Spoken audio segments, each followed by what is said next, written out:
सोना खरीदना हमेशा ही कितना खास मौका होता है ना? किसी त्योहार के लिए हो, शादी के लिए या बस यूं ही अपने लिए।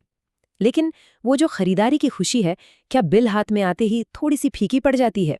चलिए, आज सोने के बिल में छिपे एक बहुत ही जरूरी पहलू को समझते हैं। तो सोच कर देखिए, एक जाने पहचाने से सीन में चलते हैं।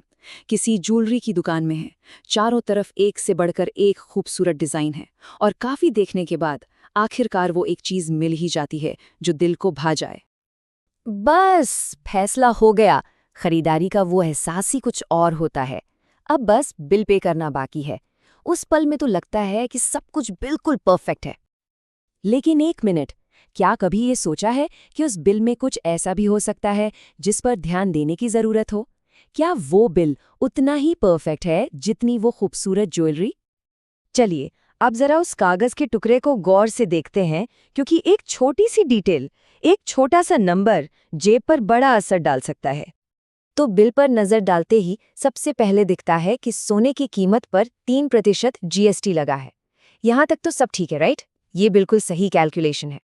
पर फिर अचानक से एक और नंबर नजर आता है। मेकिंग चार्जेस पर अलग से 5% जीएसटी लगा हुआ है।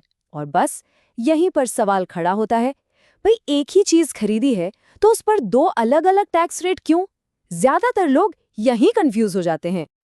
अब इस टेबल को देखिए, इससे पूरा मामला एकदम साफ हो जाएगा। मान लीजिए सोने की कीमत है 10,000 रुपए, उस पर 3% जीएसटी बना 300 रुपए, ठीक है?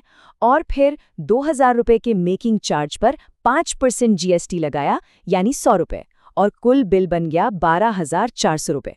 देखने में तो शायद ये ठीक लगे, लेकिन यही तो गड़बड़ है।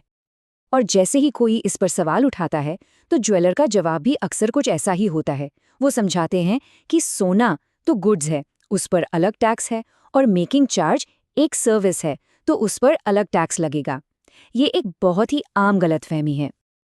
लेकिन यहीं से कहानी में एक दिलचस्प मोड़ आता है।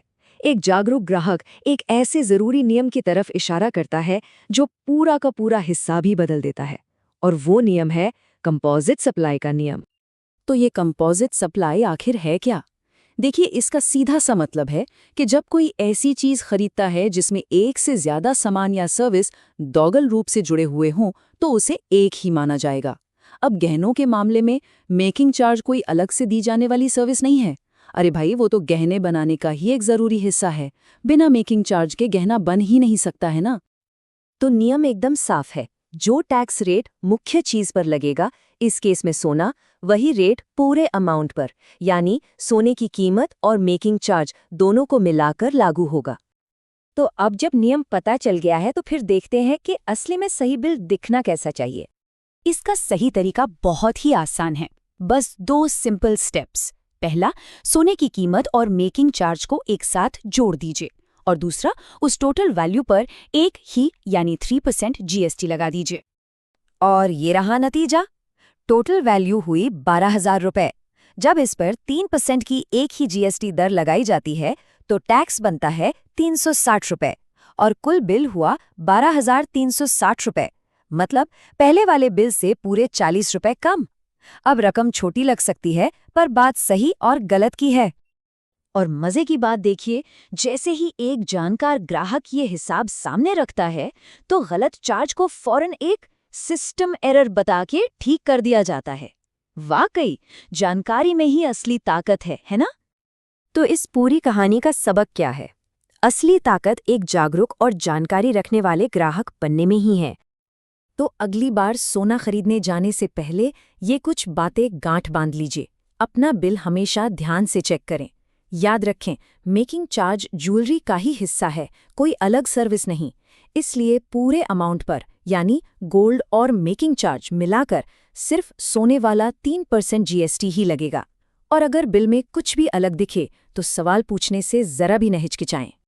तो अब आखिरी सवाल ये है, अगली बार जब कोई अपनी पसंदीदा ज्वेलरी खरीदेगा, तो क्या उसका ध्यान सिर्फ उसकी चमक और डिज़ाइन पर ही होगा, या फिर उसके बिल पर भी उतनी ही पैनी नज़र रखी जाएगी?